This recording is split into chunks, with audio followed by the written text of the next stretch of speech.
Hey folks, this is Bailey from Dank Wargaming, Hey, this is Heath with Table War Hawaii. and welcome to the Path to Redemption, the Warhammer 40,000 Dark Angels podcast. Our aim is to provide Dark Angels players with the tactical and hobby skills that they need in order to compete and enjoy this wonderful hobby of ours. On this month's podcast, was it supposed to be the March podcast that's coming out in April because of Adepticon? I think that's kind of where we are right now. Whatever. That's where we're at. Yep. We look at what's new in the GW model rotation, because that's sort of the big thing right now. I discussed some of my Adepticon experiences on MetaWatch, along with taking a look at Adam Camilleri's top 30 finish. Heath and I will go over how to play against Adeptus Custodes and Eldar, kind of our early initial experiences with those books from the Dark Angels perspective, as well as some of Heath's personal first-hand perspective. We'll follow it up with our monthly hobby challenge. And finally, we'll see what you, the listeners, have to say in our community interaction segment, which there was quite a lot in the last month. So that's pretty exciting. I'm excited. Yeah, that's good. So looking at the model rotation first, we're going to see, at least for us, that's leaving. All right, Servitors are disappearing. Armor Through the Ages is going away. Librarian and Terminator armor. The Old Tech Marine. Chaplain with Jump Pack, RIP. Space Marine Commander Kit is going into rotation. Space Marine Captain, Heroes of the Chapter, which is interesting because that's Primaris models, right? Those were the Heroes of the Chapter. Yeah, that was the. I thought that was like the. It was from Indominus. No, maybe I'm thinking Masters of the Chapter. Yeah, that's also going away. It's from Indominus. Yeah, it was like the two. I guess I was thinking the 5th edition one. Yeah, that's also on the list. Masters of the Chapter, they're also going away, but the Heroes of the Chapter were the things in Indominus that didn't come out as single kits.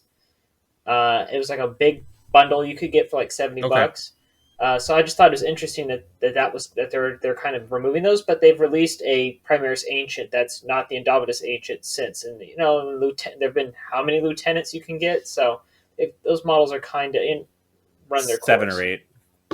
Yeah, something like that. Damocles Command Vehicle, which is in the Dark Angels colors on the website in the article, that's going away. The Landspeeder Tempest, if you'd ever run that, and then some Chaos stuff. We're not going to worry about that. That's Chaos stuff. There was some uses for the Landspeeder Tempest back in 8th edition, but it got toned down significantly in the 9th edition Imperial Armor Compendium, so not so much. But yeah, this is interesting to see that they're rotating Primaris units.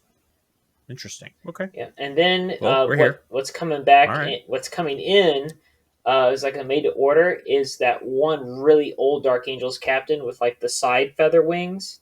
You know what I'm talking about? Where he's got like a sword and then it sticks up. That's coming in as a made to order. It looks like in the classic captains thing. So they've got like an Ultramarine. I think they have like Captain Tycho, like the one that was supposed to be like the not dead, or the one that's about to die. Death Company. Yeah. I think. I mean, he's all up in his Sanguinary Guard stuff. But some old, these are old models. But if you don't have one and you like to collect classic minis like I do, that might be your jam. And I feel like there's one other thing. There was like some swag. Like there was like a little button or a pin or something that I missed. Speaking of that, this is straight from Adepticon to all you out there. If you go to a Games Workshop sponsored event, custom Neoprene objectives for your faction available through Games Workshop at the Games Workshop store at Games Workshop events.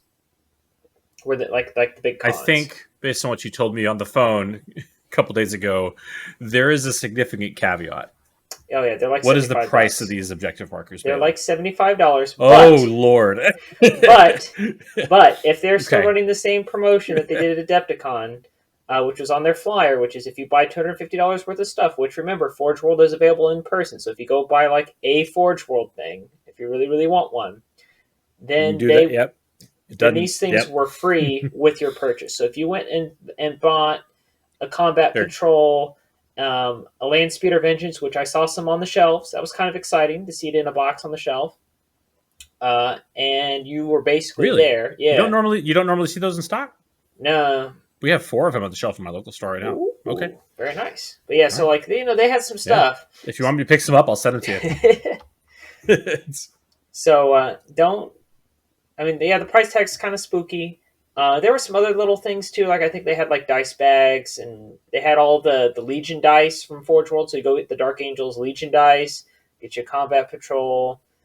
Uh, then you go. I didn't. I they there was also a deal to like get one of their official like neoprene battle mats that are Warhammer licensed, and then I saw them at Gen Con, and then where they had like plexiglass outlines for the ruins, and they just kind of gotten them made somewhere and brought them. Hmm. Well, at Adepticon, they had them to do an open, like the train setup for an open event map that were licensed, like with the little Warhammer logo, which I didn't bother to ask what that was worth.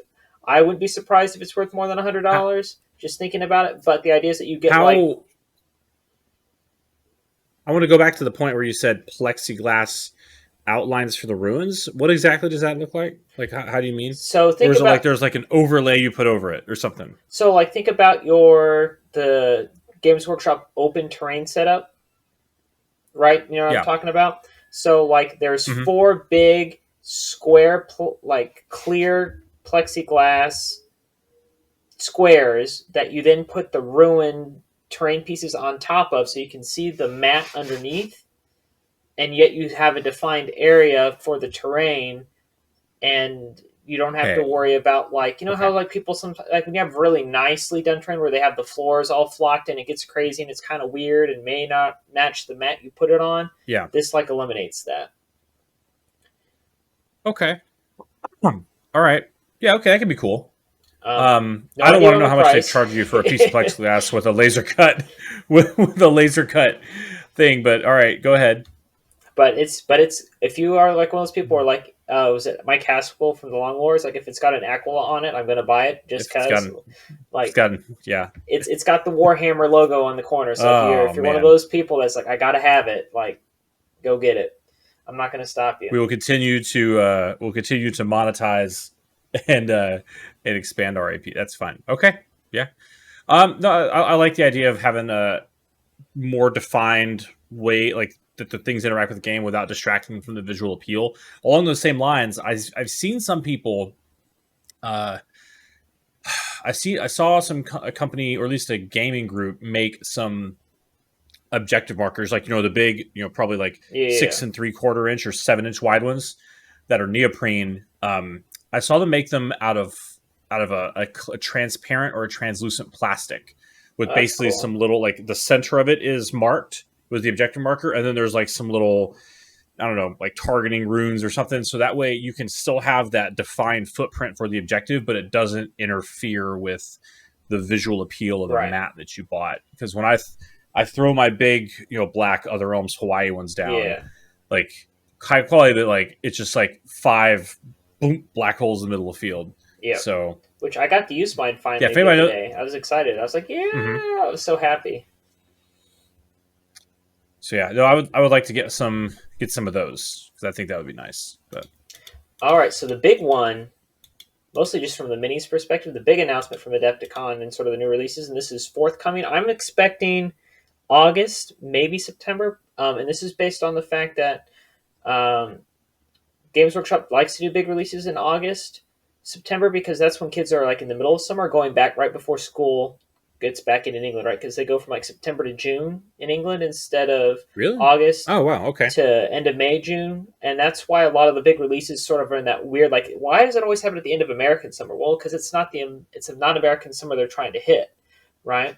I did not realize that. Okay, Uh, interesting. and then also there's a Warhammer event at the end of July. So like it's like the 22nd, 23rd. It was announced to play the new edition of this thing being released, which is the Horus Heresy rules, the 30k rules before the book drops. And they're saying you get to play it, get like it's like a pre-release event on the 22nd, 23rd of July. So I'm assuming then if they're going to do that, that the pre-order date might be the next weekend with a release in early August, trying to hit that like middle of the summer, right? You've gone out, you've had your vacation, you're home. All right, and the kids are driving you nuts, go buy them some more Warhammer. Because we also have to remember in England, Hmm. Warhammer is like a thing that like middle school to high school age kids do. I mean, obviously there are still adults that play, but like most people have, like it's a Yeah, phase, like how people have their emo phase or their Pokemon phase or whatever. Like there's a Warhammer phase. Bailey, I feel attacked. I I'm feel very attacked. attacked. I've been in my phase for I've been in my phase for like 21 years. Yeah, like my cousin, when I went back to England last year, my So cousins are like, "You still do that?" And like, "Aren't you like all grown up?" I'm like, "No, you got to understand. In America, kids can't afford this stuff. Like, you have to have like real man money to like play Warhammer. Whereas in England, it's not this the case." But Horus yeah. Heresy is going to come out, the new edition. I'm hoping the big box set comes out kind of like Battle of Betrayal at Kyleth, because I wish now I'd gotten it because of the fact that I now need Relic Terminators. The idea that you can just like buy the box and instead of having like two opposing armies that don't mesh, right? They're just Space Marines, so you just hodgepodge them together to make a big thing. They showed us Beaky Marines are coming back at Adepticon, and there's this new Praetor Yeah, guy so that that Mark 6 armor. yeah, and then the this new Praetor that's Mm-hmm. coming out with a big axe that looks like a non-diseased Lord of Contagion from the Dark Imperium box, and he's just supposed to be generic to any faction. Well, Although I think he's he a looks like little a son. diseased. Like he's got that studded shoulder pad on his left Yeah, arm, which could um yeah he kind of looks like, was it the Master of Skulls or whatever? No, the that chaos Master of character that came out Executions. with the big axe. Yeah, Master of Master of Execution. He looks like a Master of Yeah, Executions. so he's So pretty no, it's cool. good to see the new GW technology being used to pretty up a lot of the firstborn Marines. So they don't necessarily have to languish against like the clearly more modern, better designed Primaris stuff. And some of the rumors are saying is these look like 32 mil bases, so they're probably going to be scaled a little more concurrently with the Primaris Marines. Which That should is be if you're trying to awesome. buy them for 40K. Uh, So and so the rumor, and this is coming from Spiky Bits, which I know some people have issues with them. Sometimes I don't. I like the people that run it because I listen to the Long War. So I'm just going to do this because it's the only place I could find this pretty reliably or like very quickly. The idea is that there might be 40 Marines in the box, just like regular Marines, 10 Cataphractic mm. Terminators, a Contemptor, some characters, and then a plastic slash resin. I can't tell if it's saying plastic slash resin, but a Spartan tank. So they're talking about this being around $300-$400. There's no way that it's resin. There's no way they're going to put resin in a brand new box. Yeah. It's got to be plastic. So, Uh, and I will say, if these are actually Cataphracti Terminators, okay, well, Cataphracti Terminators are expensive right now. I saw a box yeah. of 5 on the shelf at my local store for $70 Yeah. yesterday, and I've seen them on eBay for more than that because Yep. they were rare. So this may increase the the supply quantity of them, so you can get them for something more closely resembling the market price. And Cataphracti Terminators, i.e., Relic Terminators, are bread and butter for the current mode of Dark Angels play. So you're going to have to pay for them still because they're saying probably $65 for 5. Yeah. But at least you'll be able to get access to them and not have to pay $100 for 5, which is I'm ashamed to say that I did. I had 5, I needed 5 more, and I was like, well, okay, this is going to happen. So, Well, and it looks like they're going to do something.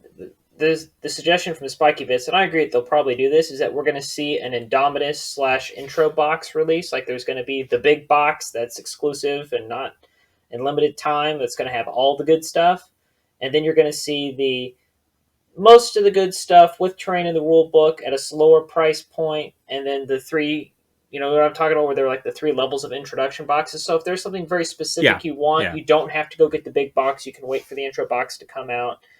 If you're worried about the big price point, you can get in at a lower price point.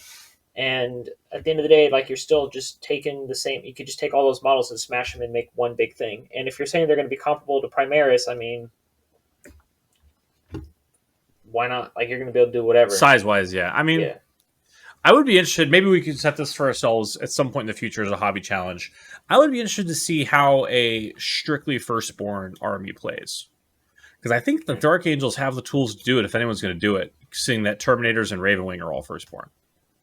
I mean, But I'm like pretty roll up with sure I some ran a actual first. legit tactical squads. Yeah, yeah. Yeah. Anyway, just putting the bug out. Let's see what happens. If you got any comments, please let us know in the chat. Yeah. But yeah, I mean, you can do some crazy stuff with tactical squads that I think people forget, especially with drop pods, which I still have 3 I need to finish building and painting. So yeah. Alrighty, but so All that right. was exciting. Oh, and then I guess the last thing, and Heath and I were joking about this in the like our pre-show like comments to each other. We might have to start a new podcast. Horus Heresy is not the most controversial of announcements because on what was it, Friday, April 1st, Yep. they announced the squats, the Leagues of Votan, the squats, Let's go. and everybody's like, "Bro, we've done this before." Like they literally had a clock on the wall where it said reset the thing every time someone talked about bringing squats back. So in case you're I remember not that old here, squats were squats were a thing in like I think Rogue Trader and Second Edition 40K. They were the chaos. They were the space dwarves to the space elves and the space orcs. And then when I think the game transitioned into Third Edition, they went away. There was I remember reading a post on like the OG squatting that all squattings were named after. Jervis Johnson, I think, posted basically something that said that they couldn't figure out how to do them in that rule set, and they didn't want to screw it up, and so they kind of been teasing them here and there. Like there were some rumors in Battlefleet Gothic that they were called the Demiurge because there was a faction you could play called the Demiurge, but now they're back, and everyone's like, "Bro, it's April Fool's." Okay, and then Saturday morning, yesterday, it had gloriously played Troll Job, which I cackled nonstop. Oh, yeah. They are real. They're coming back sometime later this year, perhaps even before the Chaos Marines get their second wound. Oh, that'd be hilarious. But that would be great. It would be hilarious for those people who are strictly here to watch the world burn, like Chaos players. But they just want the galaxy to burn, Heath, and they're going to burn it 1 wound apiece while we have space dwarves. Yeah. I mean, what are you going to do? Anyway, more on that. Watch this space. It's going to be interesting. Yeah. It's a cool looking model. I'm sure you've seen it. But yeah. Oh yeah, I saw him. So also put in the comments if you want a Leagues of Votan podcast, like if Heath and I just need to jump ship and record twice a month, and I can't. I've got all of this. And another one over there, full of Dark Angels. So it's not gonna displace that. But no, this is the first time a straight up brand new faction has been introduced to the game in 30 years. Yeah, since Tau, right? That's not true. Tau came out in 3rd edition, which was like early aughts, like 2002 ish. But like Necrons, they had been in the fluff for a long time. G-Circles have been in the fluff, but they weren't really playable. Custodes were in the fluff, but they weren't really playable until 8th edition, or I guess 7th edition, depending on how you look at it. But nope, a squat return. So I don't know. We'll see what happens. Oh yeah, watch out. All right, so from that exciting release watch to a meta watch. So looking at the Adepticon event or championships, which I was not in. I didn't get to Adepticon until they were playing the finals. So I watched like some people playing like the top 8 cut were playing when I finally got there. So I didn't get to play, but our buddy from our previous episode, our bonus interview episode, Adam Camilleri, he was there. He was playing in it, and he got to 28th place. What do we got here, Heath, in this list? All right, so there's a lot of the stuff, if you listen to that episode, which if you haven't, I highly recommend you go do, because there was some high-level thought process in there. So this is a 3 detachment list, which is interesting. And the last one's going to trick you. So first of all, there is a Vanguard Detachment led by Ezekiel. Excellent. With Mindworm, Righteous Repugnance, and Engulfing Fear. So I can attack your OBSEC, I can reroll hits and wounds on something, and Mindworm is the one that makes you not fight last. Which one's a Mindworm? Mind Wipe makes you fight last. Ooh, I'll have to look that up. We'll come back. Yeah, I don't remember off the top of my head. All right. So, but yeah, Ezekiel is the guy that sits in the middle and surrounded by Terminators. Remember, he has a +1 attack aura that does not stack with with shock assault. All right, so then he's got a command squad with 2 Thunderhammers and Storms. Sorry, Mind Worm is the is the fight last. Mind Wipe is the one that makes them lose their aura ability. Oh, dang it! Yep. Okay, so Mind Worm, fight last. Got it. All right, so then a command squad, 2 Thunderhammer Storm Shields. Excellent. Right, objective sitters / help screen your characters, and then a big fatty blob of 10 Deathwing Terminators. So here we got 3 Thunderhammers, and then 7 Storm Bolters and Power Fists, and 2 Cyclone Missile Launchers. Yeah. Like that. All right. So then I've got a Raving Apothecary, who's the chief apothecary with Selfless Healer. You know how that goes. Yep. And then I've got another Terminator Assault. Or this is a Terminator Assault Squad, so not the Deathwing one, so they can't mix and match weapons, but a Space Marine Terminator Assault Squad that happens to get Deathwing in their circle. And it's half Lightning Claws, half Thunderhammers. And I'll point out that it's cheaper. It's cheaper than the other one. It's interesting how like the close combat ones, because of the fact that Lightning Claws are free and the Thunderhammers are only worth 10 points, over an overall point spread, you can actually get an assault themed squad much cheaper than you can a shooting squad. Well, he's also not paying for the Cyclones in that squad, but so this squad is 385 points. And they're really good in close combat. And they also have the teleport homer, so they can do on the board teleport redeploys. All right. So that's the Vanguard use that myself, but having that in the back pocket is it's nice. Okay, so now I've got an Outrider detachment. All right, so this has as the so look at here. All right, so HQ, they have a chaplain on bike, so a Primaris chaplain on bike. So Warlord trait is Wise Orator, so his litanies go off on 2s, and you can use the auto litany on for 1 CP. Right, and he has Canticle of Hate, Litany of Hate, and Mantra of Strength. Yeah. So Litany of Hate is the one that you automatically. Litany of Hate is the one you automatically get. Yeah. Canticle of Hate, that's the plus to charge and plus to consolidate, and Mantra of Strength makes you stronger with more attacks. Yep. Okay. No, that's how I run mine. That's a good loadout. Interesting. He's also got the Benediction of Fury, which I guess is the super relic. Yeah, it's the relic Croisius, or Power Maw that's one times 2 strength. I think it's got flat 4 damage, right? So it's got flat 3 damage, but with Mantra of Strength it goes to 4. Yeah, and then it also does mortals on 6s. Okay. So yeah, it's not the Dark Angels relic one; it's the Space Marine relic one. Correct. Okay. All right. Interesting that he chose that instead of the plus 2 attack relic that chaplains can take for Dark Angels that does stack with Shock Assault. So on this next one, Heath, I have a story for you because I think you'll find it hilarious. Okay. Right. So Talon Master is a vehicle, right? Mm-hmm. Talon Master has heavy weapons. Talon Master has an Arbiter's Gaze, right? I ran one of these. Yep. I got consolidated into in my opponent's turn with a Drazar. So in my shooting phase, I just said Talon Master targets Drazar, always hits on 2s. And I got him down to 1 wound because he CP rerolled one of his failed saves. And I was like, oh man. And then Drazar picked him up in the fight phase, but I was like, oh, this is going to be absolutely hilarious. So his Drazar does that. All right. So his 2 HQs in this detachment are the Chaplain on the bike and a Talon Master with Arbiter's Gaze. Because you don't leave home without a Talon Master. No, without Arbiter's Gaze. All right. But and it's going to have Arbiter's Gaze. So then his compulsory fast attack choices. 3 Astartes bike squads. Just basic, as simple as you can get. 2 Space Marines with chain swords and 2 twin bolt guns. The Sergeant has a chain sword. These are 90-point units that are OBSEC, and they have 9 wounds each.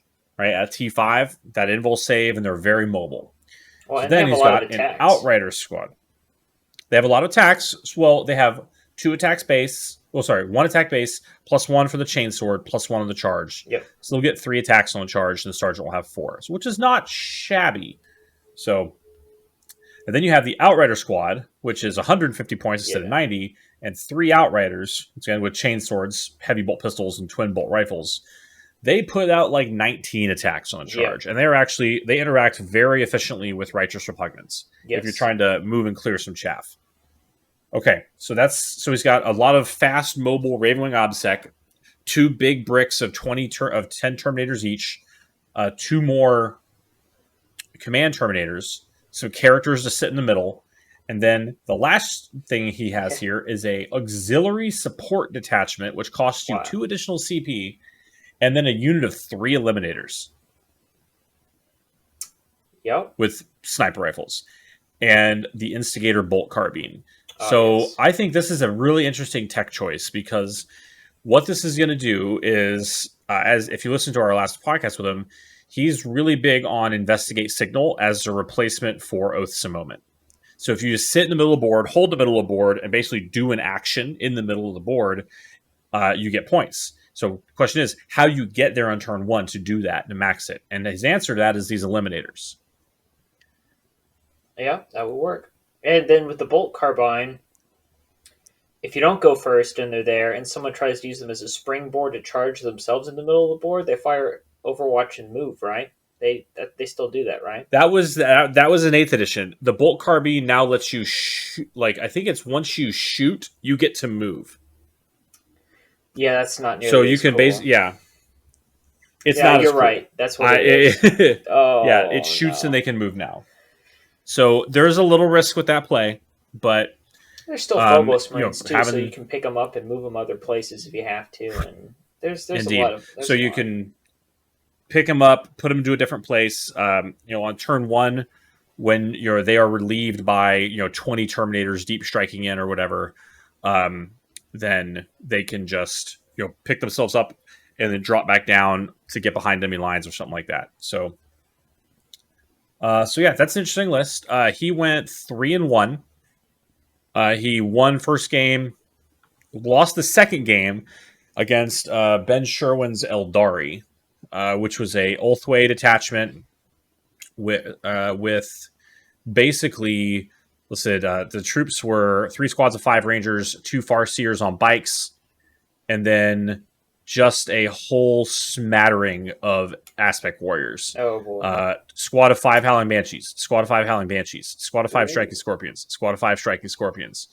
And then looks like a unit of Warlocks on bikes. No, this is a Warlock on a bike, because it has a relic. So yeah, a Warlock on a bike, that's the Warlord with Protect Jinx. Right, and then a unit of Swooping Hawks.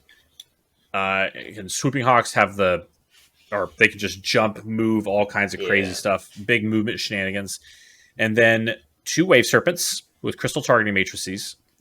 That's your anti-tank, and they're also very durable. They can bully the center of the board, believe it or not. And then here's the part that really scared me, because nothing about this, I was like, all right. Then there was a squad of 3 Shadow Weaver support weapons, which are indirect firing, blast, strength 6, AP2, with a 48-inch range. Yeah. And then 2 squads of 3 D cannons, which are D3 shots each, blast, strength 10, AP4, get wrecked. Yeah.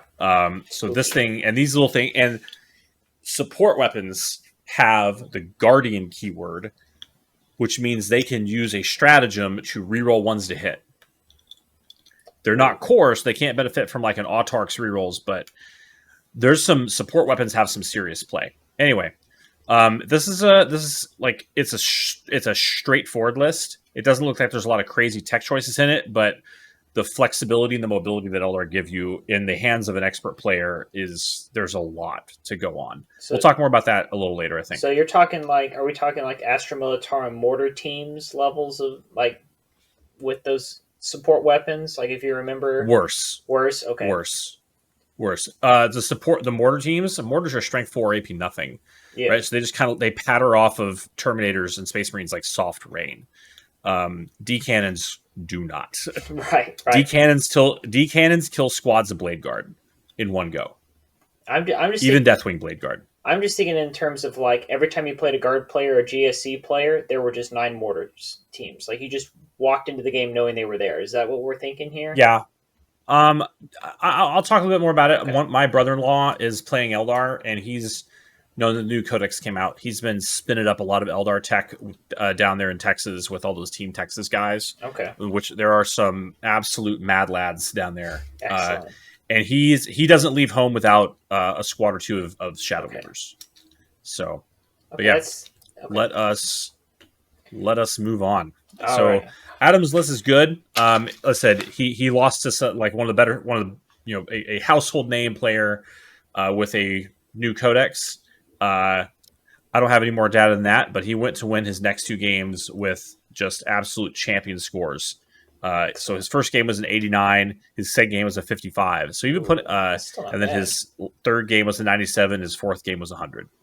Well, congrats, Adam. Excellent. So, yeah, I think he probably looked at it and saw that he was by a large margin, the best ranked Dark Angels player at this event, and took the points for being the highest ranked DA player at the event and called it. So, yeah, no, that's good. All right. Alrighty. Well, I can run through some of my Adepticon experience real quick, not get too overly into it. If you want, Heath, just because some of the stuff, because I played Custodes twice, so I'll just kind of save some of the detailed plays out of that I thought were interesting for when we talk about Custodes. Okay. Well, first of all, so I've never been to Adepticon because it's in Chicago and I live in Hawaii. How is the tournament? How is the con experience? Especially like probably one of the first big events after towards the trail end of COVID. Okay, so I will also put this in context of where I live. Being from Indiana, now living in Indianapolis, growing up near Indianapolis, like my experience of conventions is Gen Con. So like that's one of the big ones, right? If not one of the biggest. Yeah. Period. It's like a whole gaming convention, not necessarily tabletop gaming. But yeah. Correct. So that's what I like about Adepticon is that it's not quite the size of Gen Con, but it's like Gen Con just for miniatures players. And so like when I go in the vendor hall, it's not as big, but it's only stuff for miniatures. I don't have to wade through all of the anime girl pillows. I don't have to wade through all the Magic cards and the Yu-Gi-Oh cards and the Pokemon cards. I just get right to the meat. Where's the paint? Where are the brushes? I know you're there for them waifus, baby. Come on now. So you go if you could get a Lionel Johnson waifu pillow, you would. Don't you lie to me.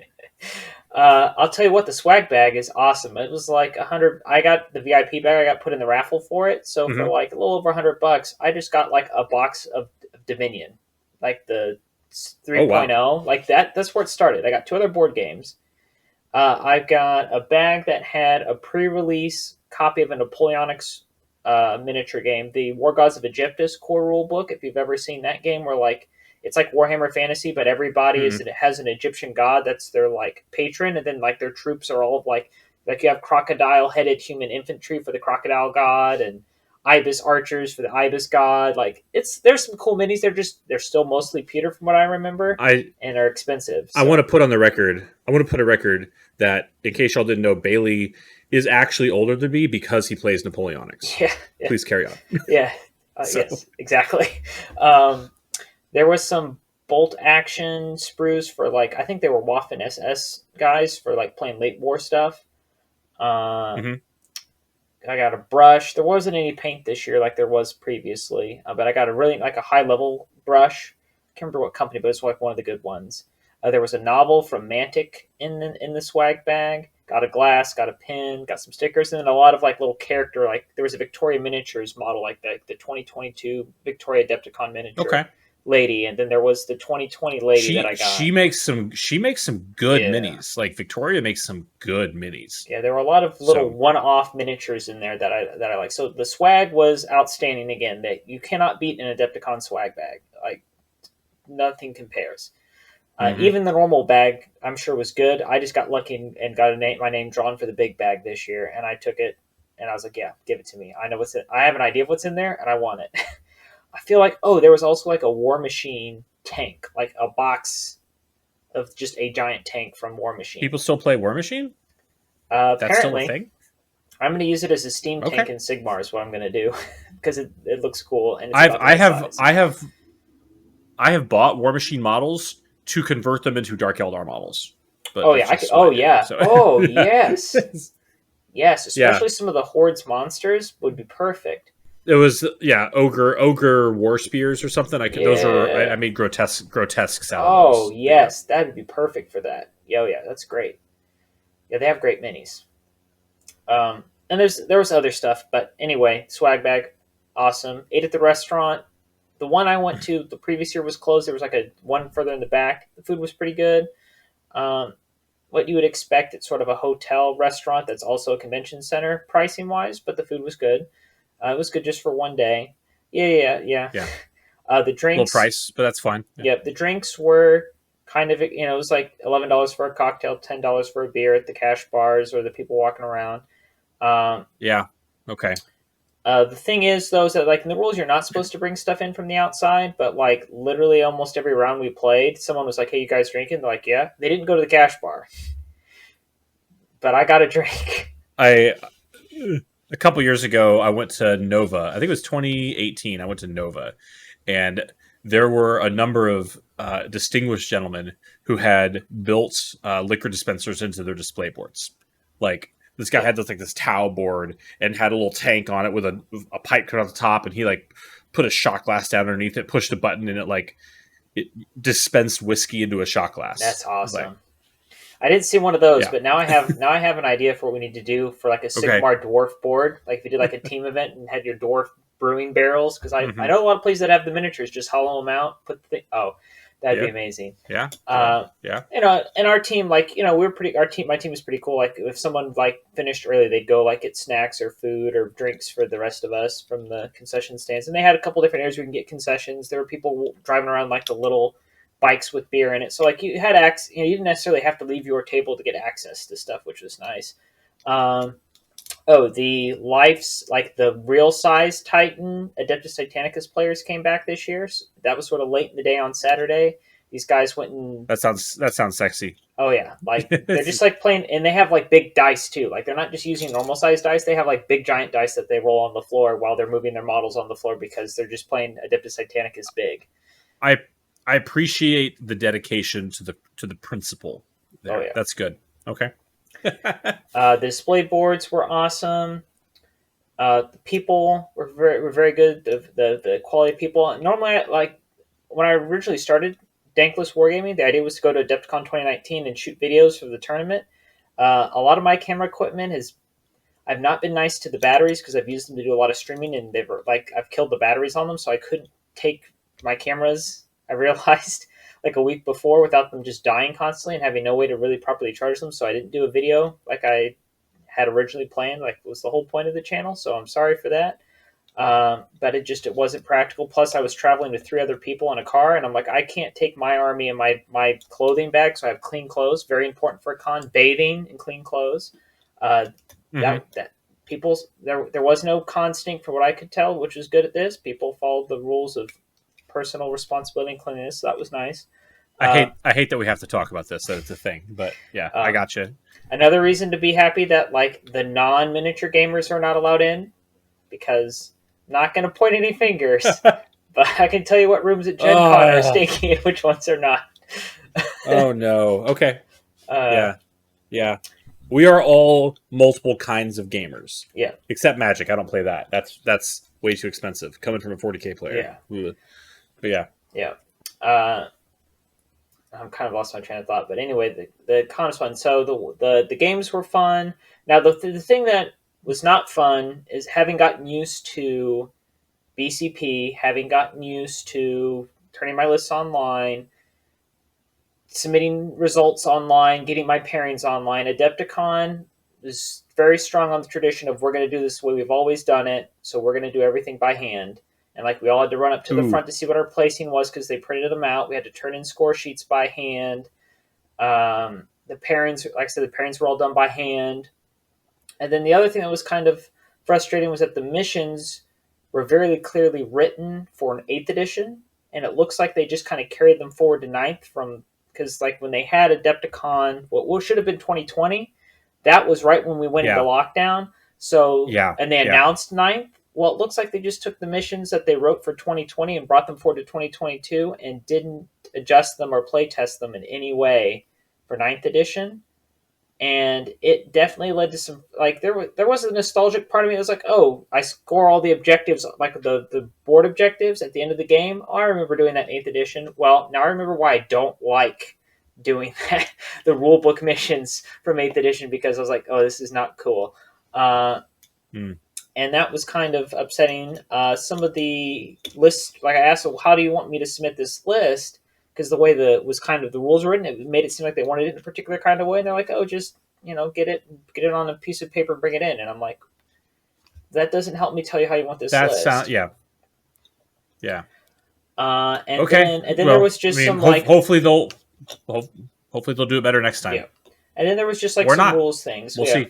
Well, and I'm just saying, if you're going to this team event, just understand that some of the rules are just, it's not very clear. You'll have questions. You'll have, like, some people thought they could pull their command points, and so like we knew we couldn't because we had mixed factions. Like I wasn't all Dark Angel, wasn't all Imperium. I was like playing with Chaos and Xenos, so I was kind of got stuck with my own objectives or command points. But when we played other armies, they're like, oh yeah, we can mix our command points, and so like there'd be like the one round, this Grey Knights player used all the command points he had from the Ultramarines guy and just like had a Terminator Went librarian that crazy. go Yeah. crazy and kill us. And it's like, well, we couldn't do that because I was playing with a Chaos player. And then when you went and talked to the judges about it, the judges were like, no, you can't pull them. And anyway, it got to the point of just like, you know what, let's just play the game and have some drinks because I'm tired of dealing with this. So just be prepared that there are some frustrating things about the rules, but the people are fun. The environment is fun. You have access to food. You have access to hydration, any kind, and dehydration, either however you want to look at it. Libations of any sort. Yeah. Big name people are there, and they're really cool. Like I went and hung out with Tom Ogden a little bit. Met Adam. Found out I couldn't buy him a beer, so I gave him a snack. We had like a little snack bag, and so I walked over him during one of his games and handed him a snack bag. Oh, and the other cool thing was, I've probably talked about this previously on the podcast, and if you're on me from 130 minutes, you'll find this out. I went to Wabash College for men. It's one of the only men's schools left in the country. And where I'm standing, I'm looking over and I see another guy in a Wabash shirt. And I'm like, oh my God, I got to go talk to him. So like, I go over in the middle of this guy's game and start talking to him, find out he went to college with one of my high school teachers, played football with him at Wabash. And he actually just got hired to teach chemistry at the college. And here he is at Adepticon playing 40K. And for those who don't know, Wabash has a dork club, which is like their gaming club. And they have like a huge like $1,000 budget every semester to like buy new stuff, like 3D printers and miniatures and board games and stuff. And I'm like, oh man, we got a 40K guy on the faculty. He's going to be in the dork club. We're going to start running RTTs. Let's go. So anyway, that was a pretty fun thing from interaction. So you go to these things, you'll meet people you'll never even know you needed to meet. Like, I didn't know I was going to meet this guy there, but man, I'm so glad I did. I had a similar experience at Nova when I went to Nova like on a whim. It was one of the last couple of years I was in the Navy. I found out, I just like checked my leave and earnings, and I was like, oh, look at that, I have 2.5 weeks of vacation I have to use in the next month, or I'm going to lose it and don't get paid for it. So I need to go do something. What can I do? And I was like, well, Nova is here. That's on the other side of the freaking continent. That's a 10-hour flight. Okay, I guess it's gonna happen. Go. And so I bought tickets and went, and there was a whole thing because like we had a hurricane come through like the weekend before, so it was like, well, is my house gonna get flattened by a hurricane? I don't know. And so I went, and I'd been corresponding with one of the the clerks there, and tell her, hey, here's the situation. I may or may not show because this freaking hurricane, but so anyways, I get there and she checks me in and says, hey, there's a triples tournament and there's a team of 2 looking for a third. I'll put you in contact with them. So I text these guys and go meet them. And it turns out I had already met them and played games with them. Nice. When I went to Norfolk in Virginia for a military thing like 6 months before that. I was like, I know you. Well, how does this happen? Nice. So anyway, Nova is also a really good time if you ever get the chance to go. Nova is a highly professionally put on event. So, and that's the key thing. Like, regardless of the rules or wins or losses, like the fun part about these cons is just getting people together. I Yeah, guess, for sure. and I guess one of the unasked questions that was at the beginning too, and I guess we'll just address it was COVID. They had really strict rules going into the event, but then because of the city of Chicago, they said when Chicago dropped a lot of their restrictions, they went back to the original thing was you had to show a negative test within so many hours, and or have a vaccine card, and you were supposed to wear a mask when you were in there. Uh, let's just say life was like where it was normal Midwest Yeah, life. I'll just leave it at that. I I'm mean, if picking up what you're putting down. So yeah, you wanted to, if you followed the rules, nobody said anything to you. But that was also vice versa. Like people just kind of did their thing, yeah, and yeah. wherever you are on how you feel about that, that's how that was. So just know that if that's something that really concerns you and you want to go to Adepticon, just understand, a year from now, depending on how things are, if they have it, like that's what it was. That was the experience this year. Uh, so just keep that in mind. I feel like that's a fair warning to those because I know there are people that do really care out there. Looking at this, it was All right. 5 rounds. I had a team with Chaos. We had because you had 4,000 point lists on a team. You played 2,000 point games every round. We did not get to pick our teammate for the first 3 rounds. Then we had captain's choice the last two. And then captains always had to play the captain from the other team. And so I was the captain because I'd been to Adepticon before and knew how to register, get the Airbnb, blah blah blah blah blah. So that's why I was in charge. And also people didn't want to be responsible. Partly because Chris had been in the military, been in combat, and they're like, yeah, I don't want to be in charge for anything. I know what happens when you're in charge. It's fair. That's fair. I got you. And I didn't want to fight him because he actually knows how to pretty sure he's killed people, so it's like I don't want him to hurt me. Not that he would, but you know what I'm saying. Anyway, played 5 rounds. Team overall, I think our team went about 4-1, and the one round we lost was there was a draw, and then I lost, my round lost, and my table lost, the other table drew. I was a glorious 1-4. So in these team tournaments in the last 6 months, I am a glorious 1-9, and I'm going into an 80 ATC tournament this weekend at Chris's. So, lots of room to build on. Yeah, lots of room to work. So, but yeah, round 1 I played with Tal, played against Custodes and Ultramarines. I'll get into some of the details on that, and we talk about the Custodes in a minute. But we won that one. It was pretty close. That's another one of those where the big thing I made a mistake at the end was I put Terminators in the middle objective because we needed it to score secondary points, big secondary points, max it out and get a bunch of points. But I was kind of worried, so I tried to double down, and I put my incursors on it. And then he went, oh, well, I can't kill the Terminators, but I can go over there and kill the Infiltrators with my bikes and then contest the objective. Then you don't get the points. And I just kind of literally, I could have not put him there and offered that target and made him fight the Terminators, and hopefully the Terminators survived and then smash him back. But the way it worked out, it's like the Infiltrators just died, and then he's like, oh, well, I'm just not going to consolidate into you, and now this is contested, and now instead of having these are custode bikes. Yeah. Custode bikes are quite durable. Yeah. Yeah. And so and this is also a battle points thing. So whatever your victory point gap was, you then applied that to the battle point system where there's 40 points in play. Each team starts out with 20, and then whatever the point differential and the victory points affects 20. So basically the best score you can get is a 40-0.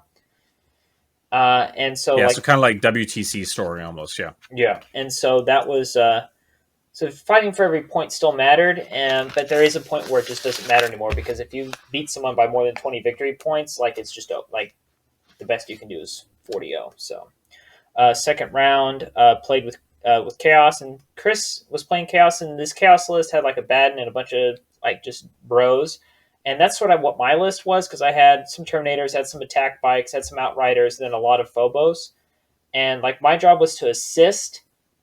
In my head, to assist the Tal and the Eldar player and the way the missions were. So I played with the Tal guy round 1, and this Tal guy just trashed everybody the whole weekend. There was some apologies, but there was hey, won't you understand, this guy's been playing Tal since he started playing in 8th edition, and he's been grinding games with Tal for the last year, every day, all week. every week and just getting trashed by everybody because Tal cannot play ninth with an 8th ed book, and now he has his 9th ed book and he's trashing everybody. And like we're not mad.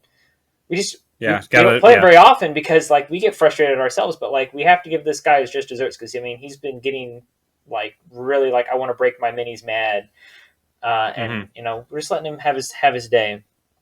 So that was the only game I won was because I had a Tal guy with me, so I won't lie. But we played Ultramarines and Grey Knights, and the big thing here was we forgot that Ultramarines could redeploy.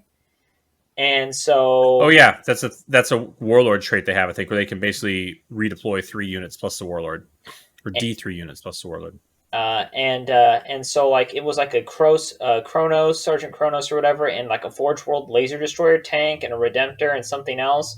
And yeah, and those things came out from behind a building turn 1 and just blitzed all my bikes. Like bad stuff happened. There was a lot of bad feels right out the gate. Like we got alpha struck hard, and that was pretty much the game. Round 3, I was playing with Eldar with Rich. We played Grey Knights and Thousand Suns. So having the Eldar there to help with magic kind of got overwhelmed by the fact that like there was a Mortarion and 2 Weaver or 2 the bird ones, or there was like the named one Kairos, the chain Kairos, the Fate Weaver, and then the Changers or Lords of Change, and then a bunch of the little things. Outriders and the Blue Horrors is hilarious because you just light them all up with your bolters and you chainsaw them all up. I had fun doing that, but then my bikes got killed by Lord of Change. Mortarion and my Terminators fought. My Terminators all ended up dying to Mortarion, but they fought gloriously for many turns, so that was pretty exciting. Hey, Deathwing Terminators are one of the only things that have a reasonable chance of standing up to Mortarion. Yeah, and that game was close. It was only a 6-point game at the end, so that was good. And I think one of the other highlights is the guy playing Mortarion. He's actually in that original Adepticon video I did because he was one of the Eldar players we played at the end of the Long War. And he was their team captain at just one point. He's like, hey, dude, watch this.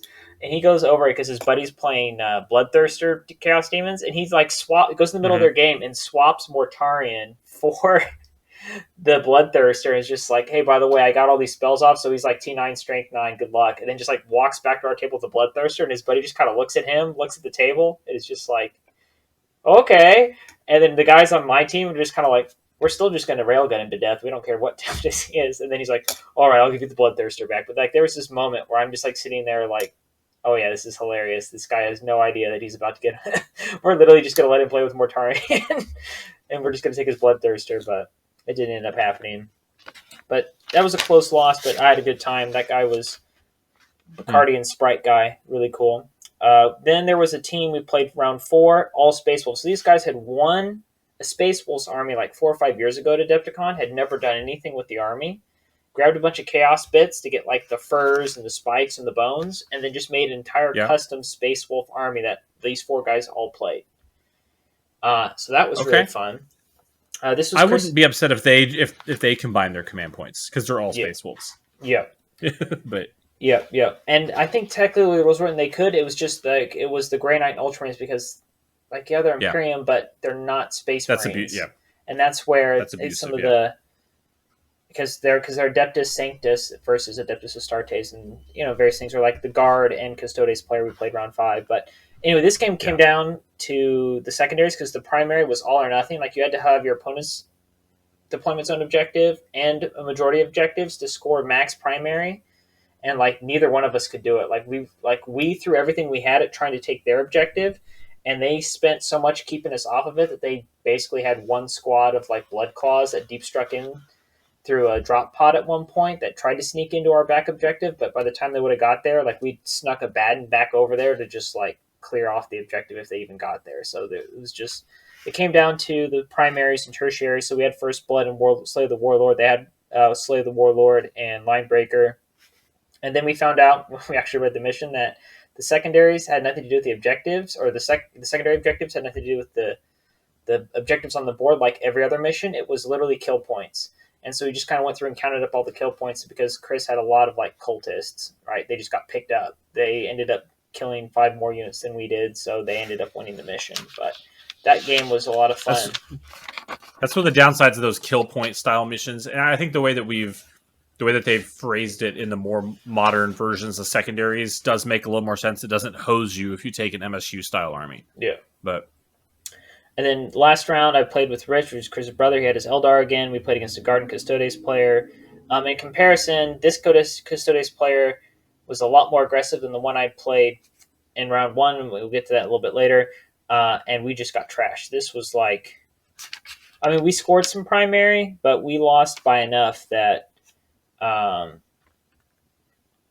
it didn't really matter. Like we gave up a 40-0, so which we really didn't need. But the thing was that we were one armored sentinel away from not being beat 40-0. Like it would have been like 39-1, and that would have been enough to win the round. So like it was literally a one wound on an armored sentinel away from like actually impacting the overall team score. But it was fun. I got my outriders and stuff into some guardsmen and picked them up, and so that part was fun. But watching my Terminators get zapped and bashed by Trajan and a giant palace, something giant dread spear dreadnought, and then the Praetor bikes coming in. Yeah, I love the spear dreadnought. He's so much fun. Yeah, we got beat up on by that Custode army. But so overall, I did not do very well, but I had a good time. Team wise, I thought we did pretty well. We had painted models, we had a display board, we had some stuff now. As a team, we're already talking about Adepticon next year because to get like max theme points and appearance points, you really need to have everything based the exact same. You need to have like a cool board. You have to apply to get like the big crazy boards. Like some people, like I've seen people do like an entire Space Orc rock. Like they just built a giant rock.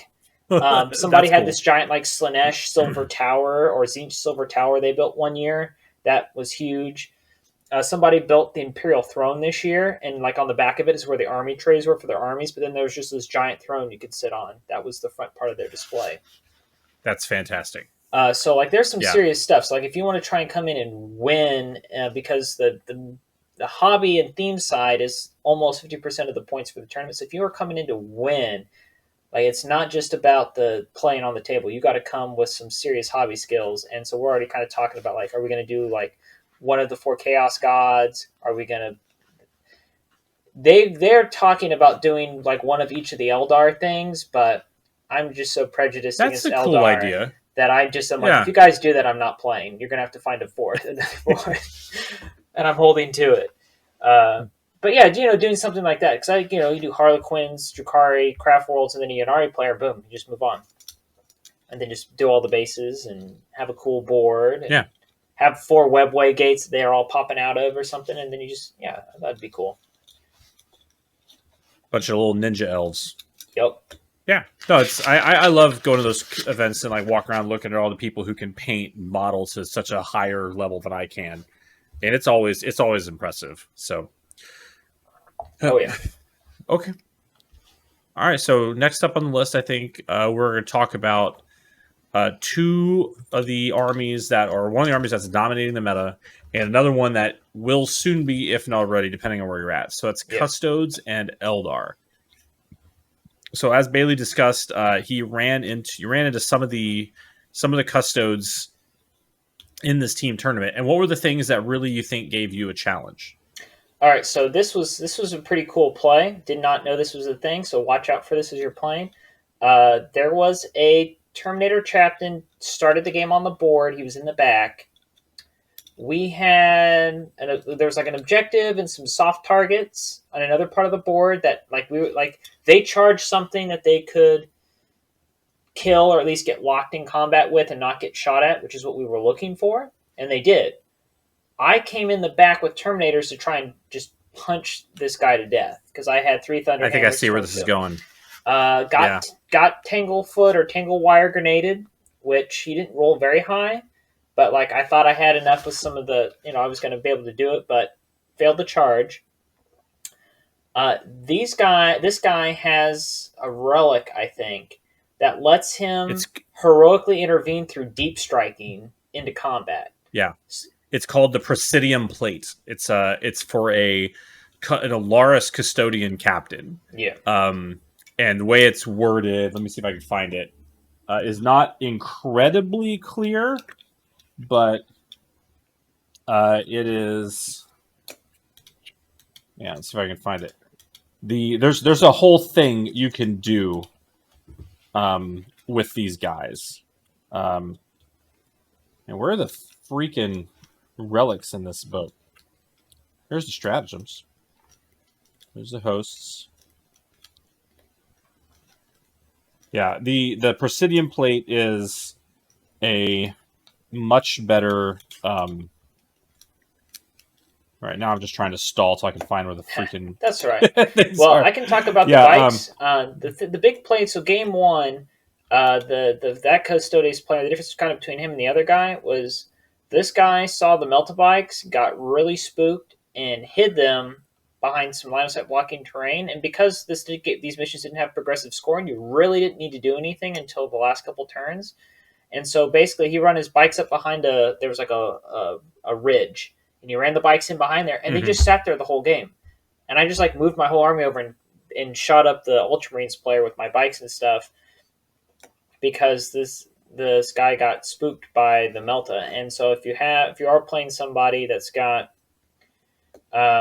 these bikes, if you have threatening things like they will counter deploy away or behind cover from your bikes, especially since you're not a melee bike, right? Because you got multi-meltas, you don't need to be right up where you can charge things. You just need to be within 36 inches of something, have line of sight, so you can kind of intimidate them away if somebody isn't brave with them.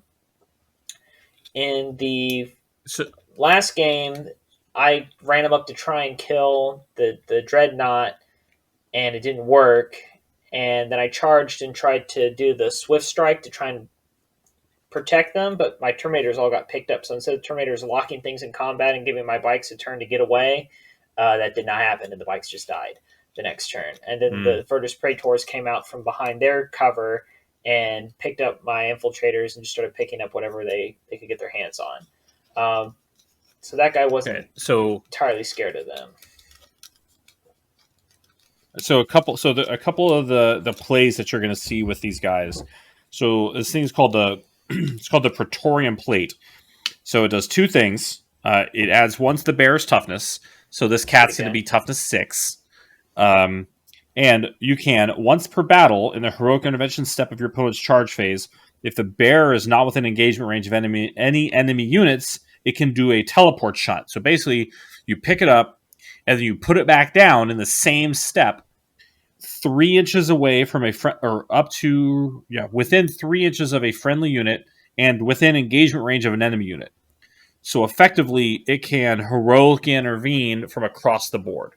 Yep. Now, what you're going to see this paired with is 2 other things.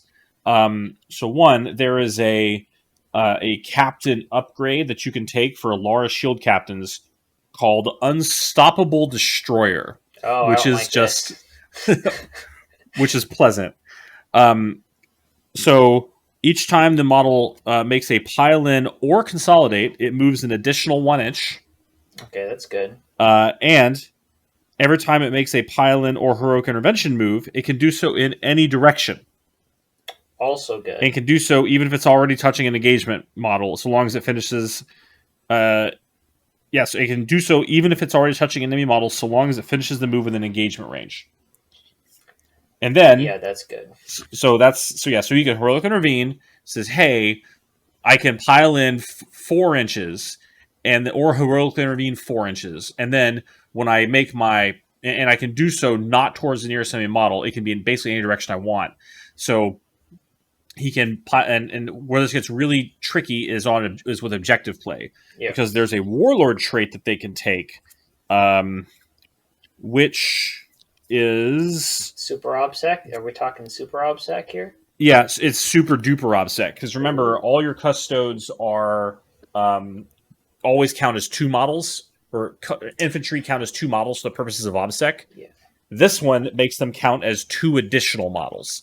So you get this one dude, this one just Chad custode, who counts as 4 models for the purposes of obsec, can move in basically any direction he wants, and can do so from across the board. So if you're like, all right, I'm going to charge and I'm going to knock these guys off the objective, this guy can, if you're still in, he can just go, boop, hi, by the way, I'm 4 models, and I'm a custodian Terminator Captain, Yeah. and you can't do almost anything about that. So he will pile in 4 inches, move around you, and basically sit on an objective and probably flip it. Yeah. And you won't get to punch him So if you, back because he'll come in, fight you, and then yeah, fall out of combat, and you won't be able to punch him back. I mean, that's what I would do with him. yeah, yeah. There's so there is a lot to Oh, unpack you there. still have to end the move within. Well, it's only if they're touching, right? If you. So no, it says he has to end. So he has to end the move within engagement range. So it's not like the old Iron Hand student of history where you just be like, well, I'm going to pile in out of combat. Okay. But Sucks you to can be still. you because now you can't even activate. Yeah.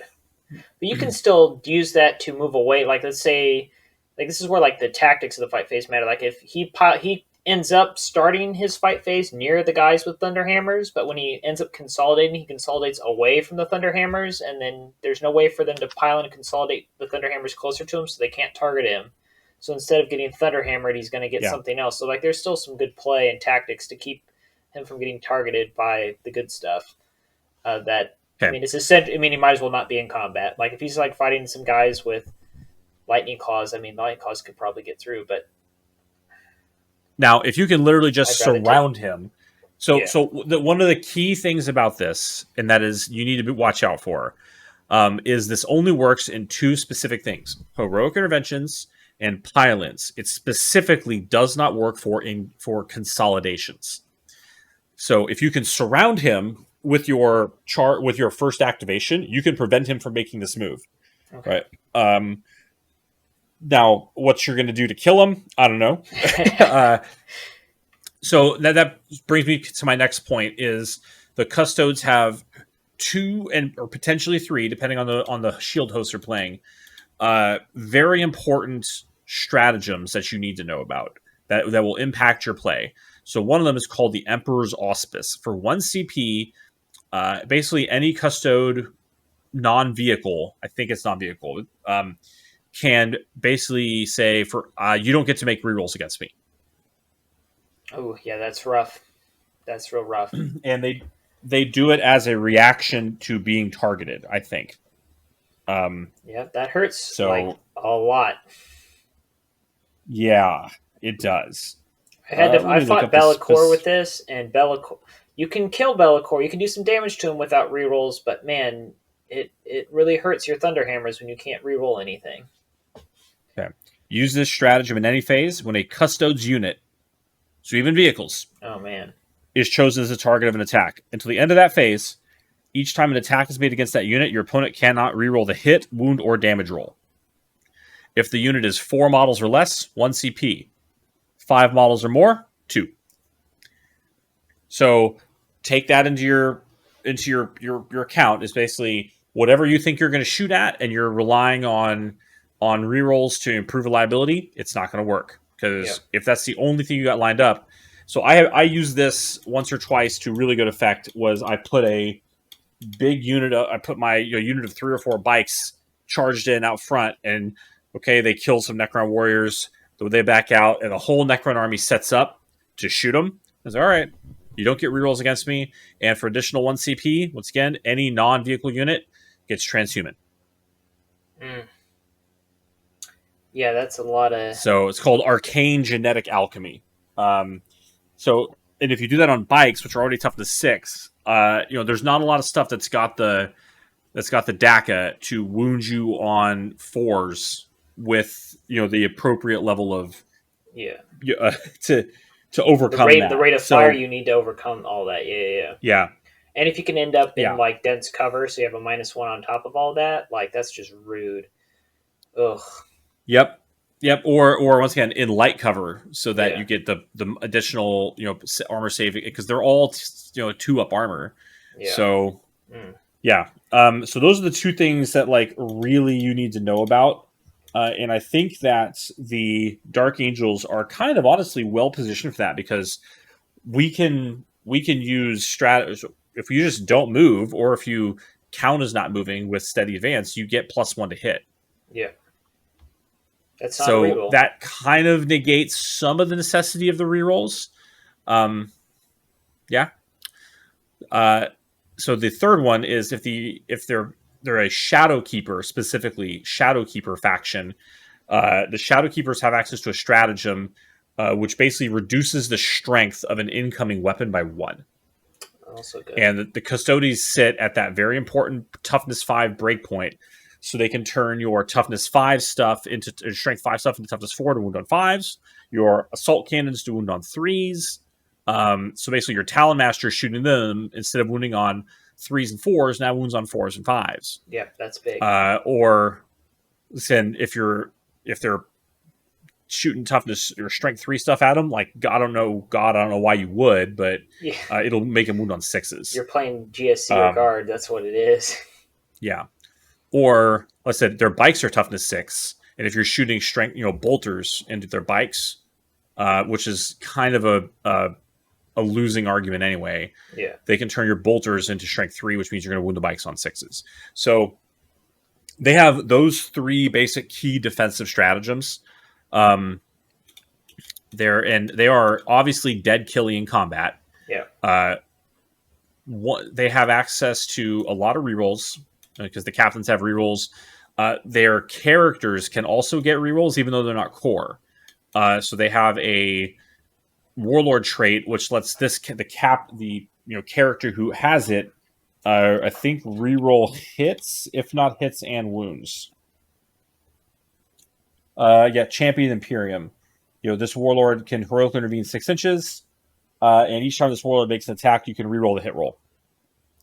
So you put that on your bike captain, and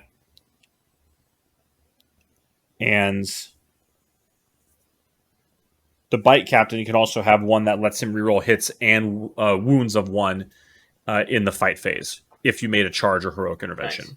So, yeah, they have access to a lot of those things. There's another thing. The reason that I personally like the Shadow Keepers and all my Custodes are painted black, which is the Shadow Keeper colors, is actually it's not why I painted black because I didn't want to be gold. I painted an army of them in black, and it's good. They do look really good in black, but the Shadow Keepers are the black ones, and they're the Lock Wardens, and the Lock Wardens.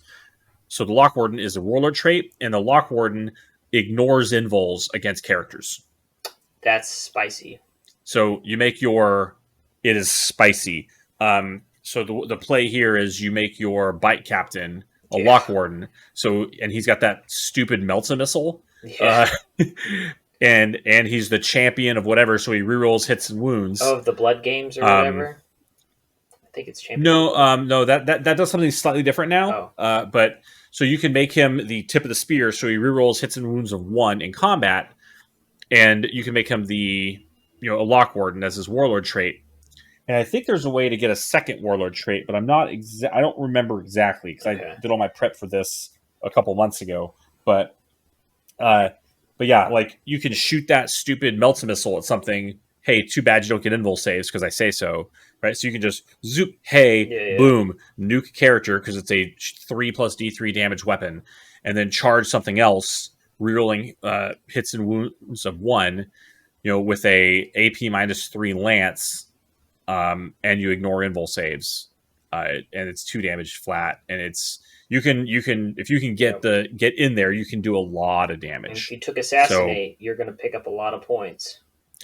It's a good play for Custodes. Now that being said, the Custodes' secondary objectives, in my opinion, are not Space Marine good. There's a couple that are kind of interesting. So they have one called Might of Terra, which basically you score 4 victory points at the end of the battle round if a enemy unit was destroyed this battle round and no Custodes were destroyed this battle round. So if you're just going to say, all right, I got big max squads of really tough, dudes, you get 4 victory points if you do that. Yeah. That's a No Mercy, No Respite. Battlefield Supremacy, which is basically, it's basically Stranglehold. It's called Stand Vigil. You get 3 victory points at the end of the battle round if you control more objectives than your opponent that are not specifically within the deployment zones. Okay. And their third one is called Purge the Enemy. Basically, you pick a unit from your opponent's army that is either the Primarch, a Supreme Commander, or if they don't have one of those two things, then it's the highest value unit in their army. And then you mark it for death. You get 5 victory points if you kill it, 5 victory points if you kill it in melee, and 5 victory points if you do the above two things and it was destroyed more than 6 inches away from your deployment zone. But you lose 2 victory points for each army from your unit that unit destroyed. Okay. So, like I said, for a very small elite army, it's okay. I control things that are not in my deployment zone. Cool. If you don't kill my stuff, yeah, there's some. The third one is kind of risky because, like, oh, you mean I just don't have to let you touch this? Okay, that's fine. So, yeah. And I don't know what the current Custodes like super meta is. I've been hearing that it's like 3 big squads of bikes. Because otherwise they're too slow. Yeah. That's the thing I noticed at this team tournament. If the bikes are dead, they're really slow and you can just run away from them. And that's what in that round 1 with the Ultramarines player, like by the end of it, was like losing his mind at the fact he's like, we can't keep up with all the Space Marine bikes and the Tal jumpsuits. They just run away from everything. And it's like, yeah, we actually can outrun the Virtus Praetors if we keep advancing. You're just never going to touch us. And, so if you can find a way to deal with the bikes, then there shouldn't be too much that can catch you if you're playing with fast and with bikes and things like that. Counterplay, if you're playing a lot of Terminators, if you can't tag the bikes and when you come in to turn your deep strike and tag them and punch them, you ain't going to catch them. So just enjoy getting shot at the rest of the game. Yeah. Now, 15 bikes are a real tough proposition to deal with. Yeah. I'm not going to lie. It is. Now,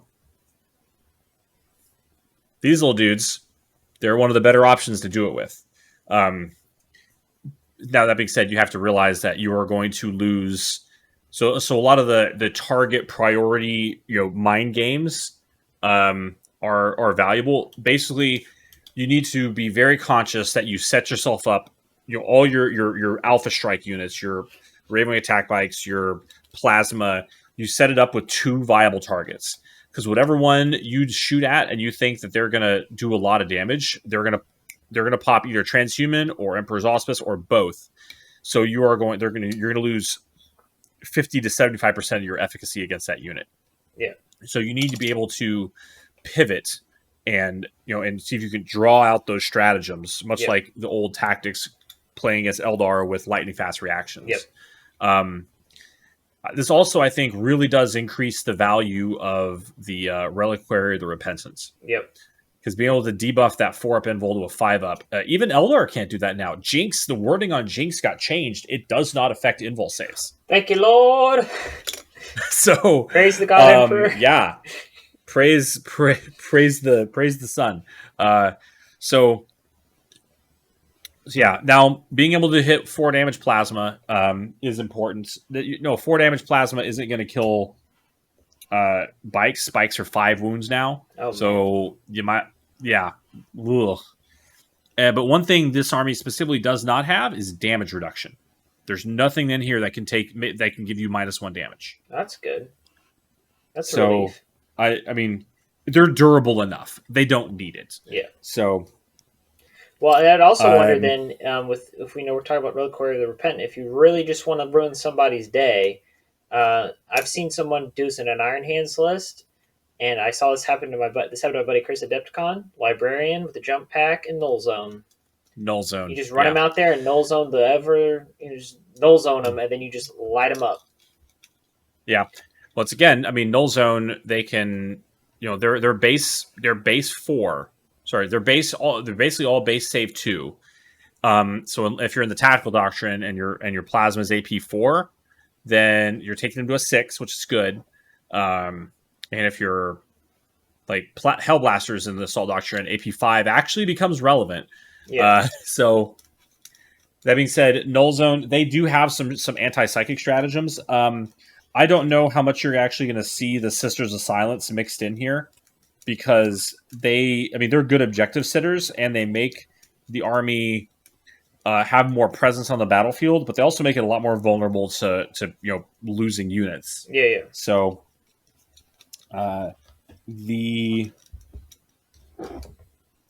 They have a sorry, I'm looking. No worries. I'm looking. Yeah. They do have ways to interact with the psychic phase. Oh yeah, because the Sisters of Silence they're kind of like mini Calyxus assassins in a way, right? They affect die rolls and Yes. things like that. Yeah. Yeah, because they're soulless Now, I like mean, so Calyxus. there's a stratagem for the sisters. Anathema Psychona, where they get the old, Khorne and Black Templars. I could just deny on a 4-up. Yeah, which is good. If you're within 18 inches of me. And they have the Custodes have a Warlord trait as well, which you're most likely going to take. The one that gives you the double obsec, or rather the quadruple obsec. Yeah. It's called Impregnable Mind. That lets your Warlord deny as if he was a Psyker. Okay, and that's still good. You just got to cheat out that deny early. Something good. Not just deny as if a Psyker, deny as if a Psyker with a Psychic Hood. Because he gets +1 on it. That's pretty good. So, but he has to be within 12, though, so you just got to do your measuring. Yeah. No, it says each time a deny test is taken, add 1 to the result. Oh, it doesn't have if it's denied within 12 inches. Oh, so it's a big one. No, it's just it's a big one. Ugh, so okay. Yeah. I mean, if you're taking Null Zone, you're probably got a Chief Librarian. Like you're not going to take it on Ezekiel because he can't. He has to take from Telethesia, or not Telethesia. That's the Interromancy. You'll make a Chief Librarian with with all that other stuff. Yeah. Give him the Librarious Discipline. Give him the Jump Pack. So he'll be casting on +1. But yeah, Null Zone's a 6 or 7 to hit. So.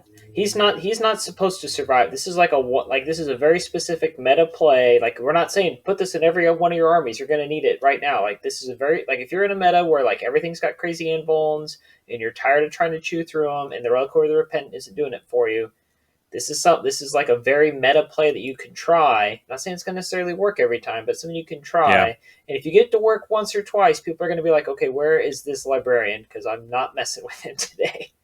And then that gives you a lot of control, because wherever he goes, they're going to deploy away from. Wherever he is, they're going to try to attack him. Like, you get a lot of service out of this. Yeah, I mean, it's not, and there's good stuff in the Librarious Discipline other than just Null Zone. Yeah. Might of Heroes is fantastic if you pair it with Deathwing Knights. And Veil of Time to get reroll charges, and fight first. Fight first, yeah. There's some cool tricks in the Librarious Discipline. But yeah. So, okay. Custodes, like Melta Bikes are going to be good.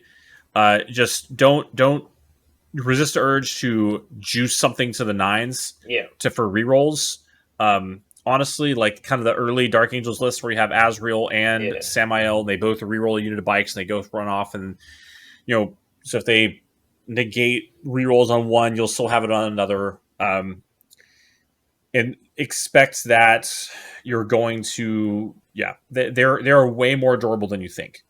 So that's kind of I don't have a whole lot of really just deep wisdom on this, other than expect that the cancel reroll is going to come, and they have access to the transhuman, and they also have a stratagem that for 1 CP lets them interrupt. So they can interrupt for 2 CP, and they can also interrupt for 1 CP, but only if they're on an objective. That's cool. So that's good to remember. Yeah.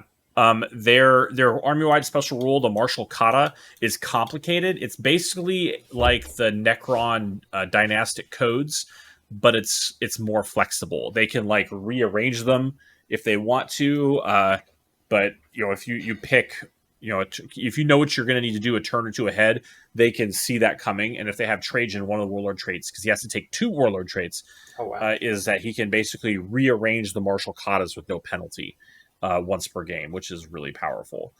So, yeah.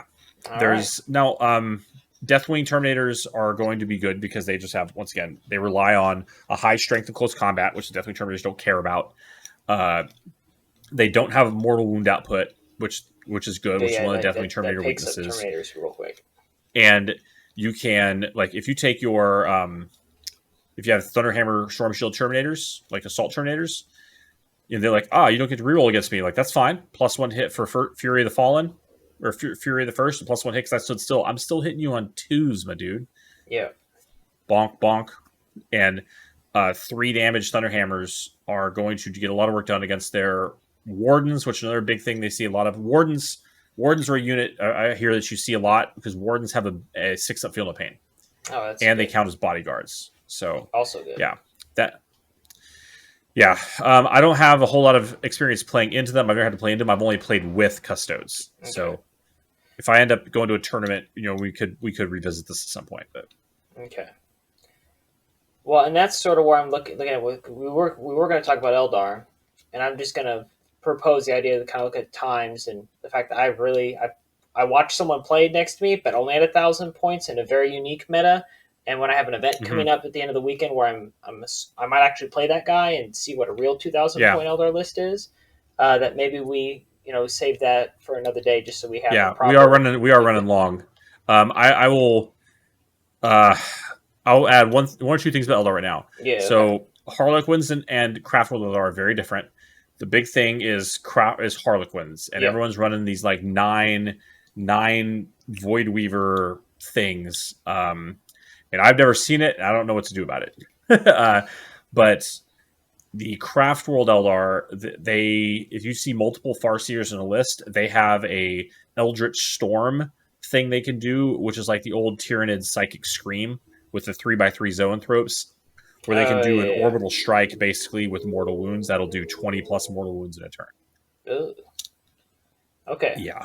So keep an eye out for that. So our little death ball tactics around the middle of the board is something they're looking for. Is a bad plan. If you see 2 Farseers in a list, if you see multiple Farseers in a list, you have to spread out because you're gonna get hit hard. Okay. So that's good to know. Yeah. I got a bunch of other stuff we could talk about, but like I said, we are definitely running along, so we can hold that for today when we have some more personal experience. Excellent. All right. So moving on to our monthly challenge. Our monthly challenge is that we were going to try and raise some money for the Ukraine, for the war, to help the Ukrainians, people that are suffering in the war that's going on over there. We did have something set up, and I had to edit a lot of it out because then I found out that the thing that we were talking about didn't actually work the way we thought it did. So that's why, if you didn't realize this was the monthly challenge from last month, it's because I had to do some post-production magic. But Heath's challenge did survive. And what was that challenge, Heath? So the challenge was anyone who sends proof of a donation to a charity that supports Ukraine, I would match that up to $500, and I can report that I have matched $100 of donations. So I will continue to keep that pledge live. So and probably until the end of the hostilities, and then thereafter, moving forward, continuously, if you send proof to me or Bailey, that you've donated to a reputable charity that supports that cause, then I will match that up to now a remaining total of $400. All right, and I actually went and found a gaming company that they were at Adepticon, so reputable, that it didn't feel kind of fishy like when I did research on the other one, and that's the Wargaming company. They're the one that have like the little penguin and dressed up like Napoleon, and they're the ones that gave me that pre-release copy of Napoleonic Rules at Adepticon. You can buy Ukrainian flag soap or little sunflowers for like $5 a piece out through their website, and that goes to support the Ukraine. So that's the Wargaming Company.com, I believe is what it ends up being. So go check them out if you want to help those in need. Yep, the Wargaming Company. All right, and then for next month, Heath and I were talking about this. We're going to try and build with the stretch goal of paint 500 points this month because Heath has an event coming up, and he needs to have some painted minis or some built minis for it, like a board gaming con, and they're doing some of the smaller box games. So he's got to. Luckily for those, the models are like the plastics color coordinated, so you don't necessarily have to have them painted. Just getting them built is good. But what we're doing is so it's the event is called Kawaii Con, so it's the biggest like anime and kind of comic convention in Hawaii. We do have our own comic con, but it's kind of small. And so the Tabletop Oahu group, which is our local kind of like board game mostly focused, co-op is hosts a huge, basically like a con within a con there. So we'll have 3 big rooms at the Hawaii Convention Center, which is actually a pretty good sized convention center. That's awesome. And they have like a 500 or 600 game library, so you can go there, check out games, play them, and they'll have vendors, and then they also have demos of games. So one of the other teammates from Tabor Hawaii and I are doing a demo of 40K miniature games. So we'll demo 9th edition, like 25 power level games, probably various levels of complexity. Also Kill Team, which I had never played before, at least a new version. So I bought the rules for Kill Team. They're interesting. I need to learn how to play that. And then also Necromunda. So I got to learn how to play Kill Team and Necromunda in the next 2 weeks. There you go. See how that goes. Hey, you have more time than what Games Workshop wanted me to learn Kill Team for Gen Con, which was like a day. So there you go. Yeah. I played the original Kill Team. This is the newer one. Yeah. So we'll see how it goes. The rules are cool. Yeah. The rules are cool, and they're different from what I remember the original Kill Team when they updated it the last time. And this is it's neat. I think you'll like it. Okay. Well, yeah. We'll talk about that next episode, obviously. Awesome. So, community interaction, lots of interaction from the interviews and the normal monthly podcast this month. So, thank you everyone for reaching out. Continue to do that. Because it helps us get this idea for content. Speaking of that, we have Matthew Wasserman. He put out, just recently found your content. I think it's Wasserman. Wasserman? Oh, I think there's an R in there. Yeah. I'm sorry. I missed the R. I'm a little away from my screen. But Matthew said that he just found our content. It's great to see an All Dark Angels podcast. Adam Ideas really got me thinking about different secondaries and new list construction. So easy to take Stubborn Defiance and To the Last and hope to score points. To the Last, yeah. Would love to have an episode looking at each Nakamun mission and how to approach them from the Dark Angels perspective. I look forward to hearing from you on your next episode. So that's something, tell us what you want to know, and that gives us something to talk about. Because sometimes Heath and I are kind of like, what do we want to talk about today? And it takes us a bit to kind of hit on something, a vein, and then we get really nerdy, and we're like, oh yeah, then we can do this and we can do that, and then that's sort of how the episodes get built sometimes. But if there's something you really want us to talk about, give us the little nugget, give us the seed, and we'll water it and we'll make the plant grow. Like that's so. If it wasn't clear, we are going to do that. Yeah. That is, we're gonna make that a recurring segment. Hopefully, we'll get to it as quickly as we can because the word on the street is this Nakamun book is only supposed to be 6 months long. Yep. So we'll crack into that as soon as we can. So thank you for the idea, and hopefully you enjoy it. There you go. Yep. Nick Hertling, I love the Chain Fist Bolter Terminators. They are number 1 by me. I got to start building some, so that'll be my 500 point thing for this month. Is I have some I need to build, so I'm going to start trying that out because Chain Fists are definitely good. That extra point of AP is important, and I think they're actually D3 damage instead of damage 2. So they're D3, and then against a vehicle, it's a flat 3. Okay, well, yeah, that's good. I seem to recall playing against an Iron Hand Redemptor Dreadnought a couple of months ago, and really wishing I had some Chain Fists in my Relic Terminators. The Lightning Claws didn't get it done against a Dreadnought. Oh, man. Well, that happens sometimes. So we got a couple comments here from Ninja Monkfish. Excellent, insightful episode. Great name, by the way. Yeah. Great name, by the way. I've had some success using the Deathwing Champion upgrade to Chapter Champion with Mastercrafted his weapon and gave him Caliban Knight and Inexorable. Warlord, right? So that's the -1 damage. The always wound infantry on a 2 and -1 damage. Yep, I can see it. This bad boy now hits on 2s, wounds all infantry and bikes on 2s, does 3 damage a time. He also has Transhuman, -1 to hit, reduces damage by 1, rerolls wounds against characters, heroically intervenes 6 inches. He's very effective at defending objectives, especially against Custodes. So, guys, that's one way to deal with 2-up. Yeah. Or that 6 toughness is you just I wound on to 2, and I can see that. I can see that the way that their Arcane Genetic Alchemy is worded, it would just like Transhuman, it would override a always wounds. Yeah, so always wounds on 4 always beats always wounds on 2. Yeah. So, but yeah, no, it's good. But it's a stratagem, right? So you either get them to spend all their CP or get them to draw it out somewhere else, and then you hit them with that. Yeah. They can only use it on 1 unit at a time, right? So awesome. Yeah, so definitely that sounds like a pretty sat little character. And only downside is that would have to be your actual list warlord, because you can't get something 2 warlord traits unless they're your actual warlord. Yeah. So, but like I said, I mean, that's maybe one way to remove the temptation of, character taxing yourself, is just say, all right, this guy's gonna be my warlord. No Azrael, no this, that, the other. It's just gonna be this guy. Yeah. So could be something to see. So Dor Cohen said, "Hey guys," he gives us a timestamp. I think it's 2609. You talk about putting the Heavenfall Blade on a Black Knight captain, but you can't do that. The only relics you can put on him are Mastercrafted Weapon, Digital Weapons, Atonement, Bolt of Judgment, as per the stratagem wording. Doesn't say anywhere you can put the Heavenfall Blade on the captain. Anyway, they don't have a power sword to put it on.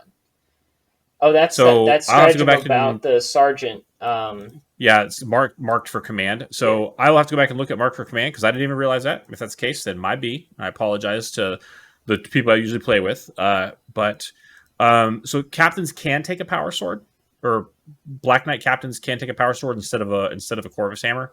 Okay. But if this wording specifically does not allow a Heavenfall Blade, because I thought it allowed a piece of special issue war gear. So let's just take a look at it. Yeah.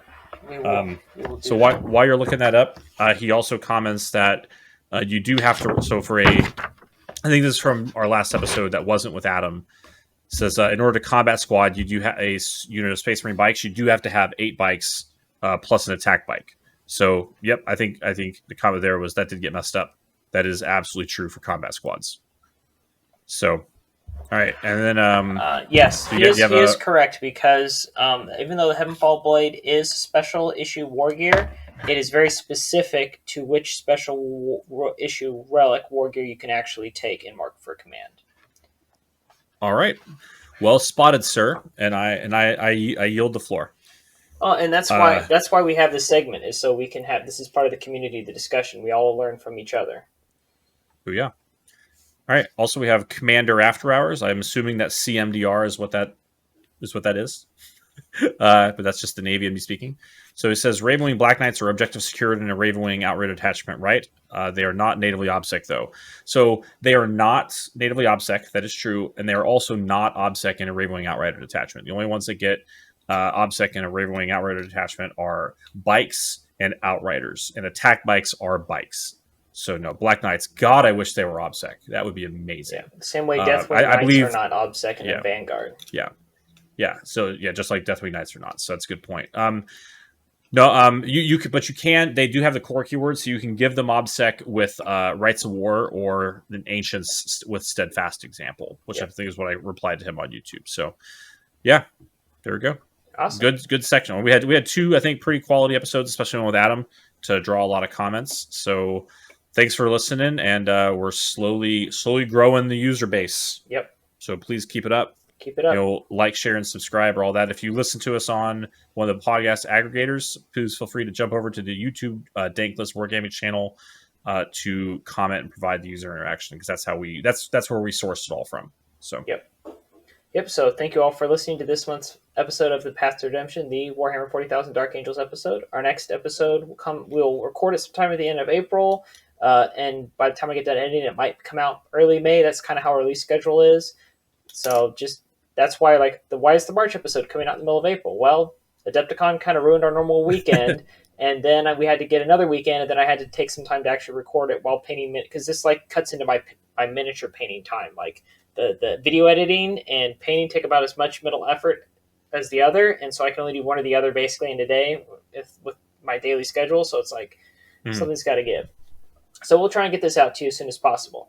And as Heath said, please subscribe, like, and comment below if you're watching us on YouTube or listening to us on a preferred podcasting service. Last but not least, we'd like to thank Purple Planet for the use of their music. And until next time, I'm Bailey from Dank Wargaming. This is Heath with Save War Hawaii. Stay loyal, Angels.